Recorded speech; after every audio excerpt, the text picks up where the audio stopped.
श्री स्वामी समर्थ. जय जय स्वामी समर्थ. नमस्कार मैत्रिणींनो, स्वागत आहे तुम्हा सर्वांचं पुन्हा एकदा माझ्या या नवीन व्हिडिओमध्ये. तर संकष्ट चतुर्थीच्या तुम्हाला माझ्याकडून खूप खूप शुभेच्छा. तर येणारा आजचा जो दिवस आहे तर तो तुम्हा सर्वांना आनंदाचा, सुखाचा जावो हीच स्वामींच्या चरणी प्रार्थना करून आजच्या या नवीन सुंदर व्हिडिओला सुरुवात करते. तर आज आहे 3 जून, वार आहे बुधवार आणि आज आली आहे अधिक महिन्यातील संकष्ट चतुर्थी.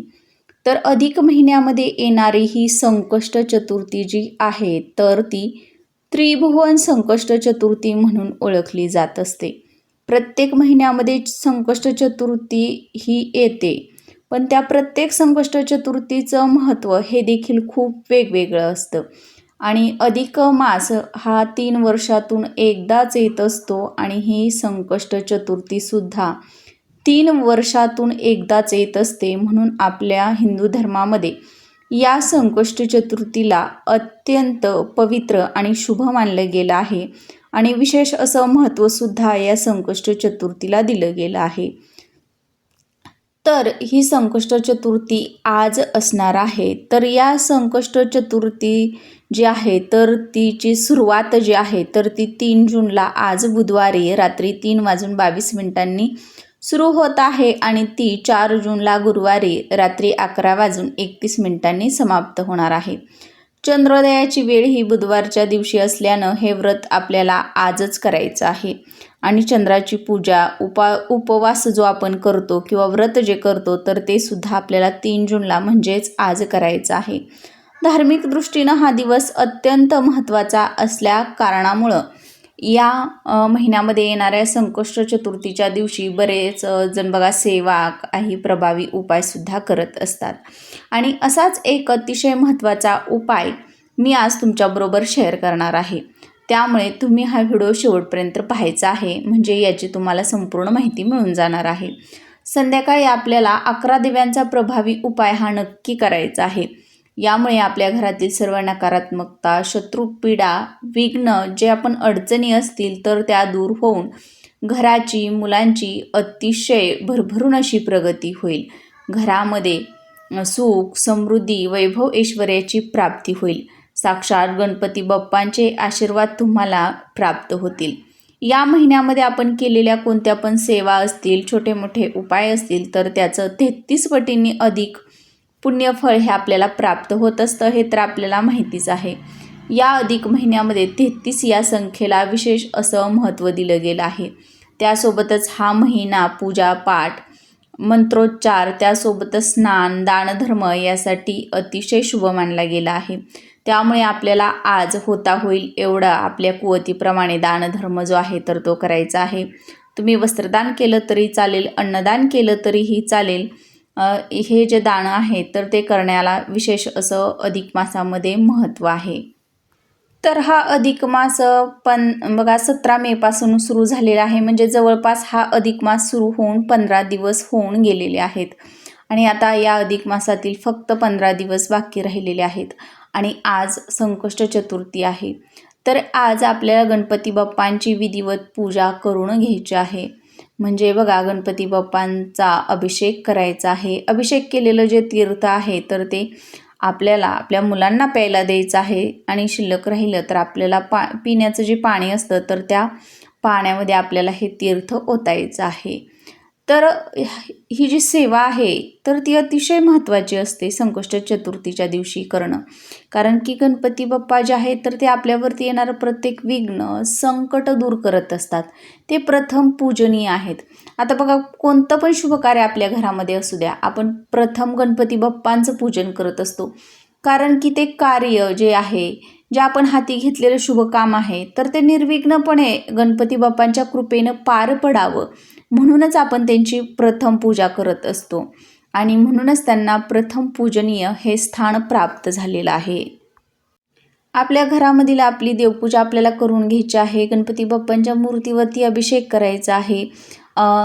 21 मोदकांचा नैवेद्य किंवा गुळ खोबऱ्याचा नैवेद्य, लाल जास्वंदीचं फूल, 21 दुर्वांची जुडी, ह्या ज्या वस्तू आहेत तर त्या आपल्याला गणपती बाप्पांना अर्पण करायच्या आहेत.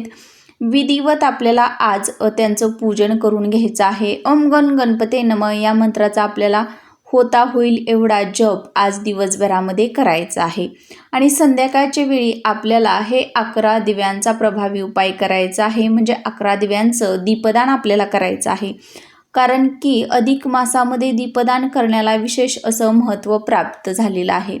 आणि या अधिक मासामध्ये जर आपण दीपदान केलं तर आपल्या घरातील सर्व अडचणी, नकारात्मकता या दूर होत असतात. म्हणूनच आपल्याला हा उपाय संध्याकाळच्या वेळी करायचा आहे. आपल्या घरामध्ये लक्ष्मी येण्याची जी वेळ असते, आपल्या घरामध्ये आपण दिवा लावत असतो, तर त्यावेळी करायचा आहे. तर त्यासाठी सुरुवातीला आपल्याला आपल्या देवघरामध्ये धूप, दीप, अगरबत्ती लावून घ्यायची आहे आणि नंतरनं हा उपाय करायचा आहे. आता बघा, यासाठी जर आपल्याला मातीचे दिवे निवडता आले तर मातीचे दिवे निवडण्याचा प्रयत्न करायचा आहे. ते कुठेही तुटलेले नसावेत, अगदी स्वच्छ असे दिवे असावेत. किंवा अगदीच मातीचे दिवे तुम्हाला घेणं शक्य झालं नाही तर अगदी तुम्ही कणकेचे 11 दिवेसुद्धा बनवून घेऊ शकता. तर थोडंसं गव्हाचं पीठ घ्यायचं आहे, त्याच्यामध्ये आपल्याला चिमूटभर हळद टाकायची आहे आणि हे पीठ व्यवस्थित मळून यापासून आपल्याला 11 कणकेचे दिवे बनवून एका ताटामध्ये घ्यायचे आहेत. आता याच्यामध्ये आपल्याला मोहरीचं तेल जे आहे तर ते घालायचं आहे किंवा तिळाचं तेल घालायचं आहे. शक्य झालं तर आवर्जून तिळाचं तेल घाला किंवा शुद्ध गाईचं तूप घाला. आणि त्याच्यामध्ये कापसाच्या वाती घालून घ्यायच्या आहेत किंवा मग एकच तुम्ही 11 मुखी दिवा जरी बनवला कणकेचा तरीही चालणार आहे. आणि त्याच्यामध्ये 11 वाती आपल्याला घालून तिळाचं तेल जे आहे तर ते घालून घ्यायचं आहे. त्यासोबतच बघा, आपल्याला हे जे दिवे आहेत तर ते एका ताटामध्ये काढून घ्यायचे आहेत. ताटामध्ये काढून घेतल्यानंतरनं आपल्याला गणपती बाप्पांच्या मूर्तीसमोर म्हणजेच आपल्या देवघरासमोर बसायचं आहे. देवघरासमोर बसल्यानंतरनं आपल्याला ओम गण गणपते नमः या मंत्राचा त्यासोबतच 3 वेळेस, 2 वेळेस किंवा 1 वेळेस आपल्याला जेवढ्या पण वेळ शक्य होईल तेवढ्या वेळेस आपल्याला गणपती अथर्वशीर्षमचं पठण करायचं आहे. हे पठण करून झाल्यानंतरनं आपल्याला हे दिवे प्रज्वलित करायचे आहेत. दिवे प्रज्वलित केल्यानंतरनं आपल्याला गणपती बाप्पांची आरती या दिव्यांनी करून घ्यायची आहे. आता आरती करून झाल्यानंतरनं याच्यामधील 2 दिवे जे आहेत तर ते आपल्याला आपल्या देवघरामध्ये ठेवायचे आहेत. त्यानंतरनं त्या 11 दिव्यांपैकी 2 दिवे आपल्याला मुख्य प्रवेशद्वारावरती ठेवायचे आहेत. आता मुख्य प्रवेशद्वारावरती ठेवताना आपल्याला त्याच्या खाली मुठभर तांदूळ ठेवायचे आहेत आणि एक उजव्या बाजूला आणि एक डाव्या बाजूला अशा पद्धतीनं 2 दिवे आपल्याला तिथे ठेवायचे आहेत. त्यानंतरनं बघा, आपल्याला त्याच्यामधील काही दिवे म्हणजे 2 म्हणा, 4 म्हणा असे दिवे आपल्याला तुळशीजवळ प्रज्वलित करायचे आहेत, तुळशीजवळ लावायचे आहेत. त्यानंतरनं आपल्याला जर आपल्या घराच्या आसपास गणपती बाप्पांचं मंदिर असेल तर अशावेळी गणपती बाप्पांच्या मंदिरामध्ये जाऊन आपण राहिलेले जे दिवे आहेत तर ते तिथे मंदिरामध्ये नेऊन ठेवायचे आहेत. आणि ज्यांच्या घराच्या आसपास पिंपळाचं झाड असेल तर त्या पिंपळाच्या झाडाखाली जरी ठेवले तरीही चालणार आहेत. त्यासोबतच नदीकाठीसुद्धा तुम्ही हे दीपदान करू शकता. ज्यांना नदीकाठी जाऊन दीपदान करणं शक्य होईल त्यांनी त्याच्यामधील 2 दिवे नदीकाठी प्रज्वलित करायचे आहेत.